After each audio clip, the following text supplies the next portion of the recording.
So I'm doing this new thing where I briefly review movies I've never seen before, both recent and not so recent. With that said, I finally convinced myself to watch the 2014 remake of RoboCop, the original one being one of my childhood favorites. It's definitely better than the remake of Total Recall, but sadly not by much. The film turns Murphy's search for his killer into both a predictable and generic crime drama while simultaneously overstuffed with virtually unnecessary material for its whole man vs. machine subplot in this new iteration.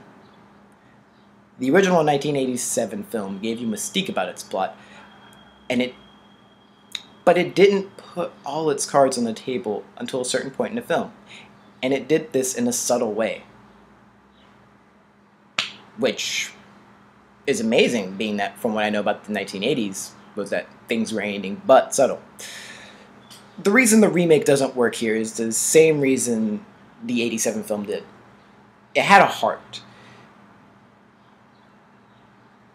And throughout the course of the film, it did its very best to make you give a damn about the man It did its very best to make you give a damn about the man made into a machine. The remake did its very best to make you give a damn about machines and its relation to man, while scrambling up the original story to make it more relevant, which is why, in my eyes, it failed. It was like RoboCop meets American Hustle, a great cast but too overstuffed for its own good. At least I like the characters in Hustle. That's my problem with these remakes entirely. The creators once felt a genuine need to pay tribute to the original characters with their new account to the original. Let me say that again.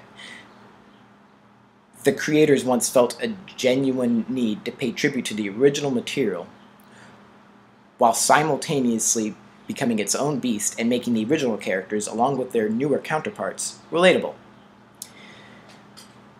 Now they're just placeholders in a movie that honestly could have been a straight-to-video-on-demand affair instead, which makes me sad for the future.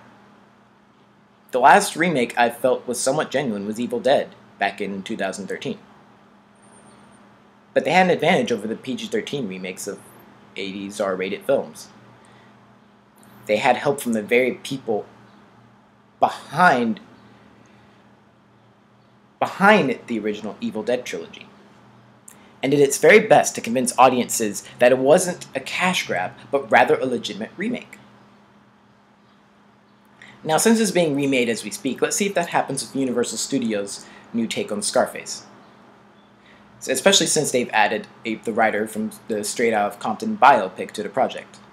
The film featuring Dr. Dre, Ice Cube, and Eazy-E's origins being made into a film, Ice Cube being played by his son. I have some hope for the Scarface remake, but then again, Universal Studios also greenlit the 50 Shades of Grey films, and as well the subsequent sequels to be made. Enough said.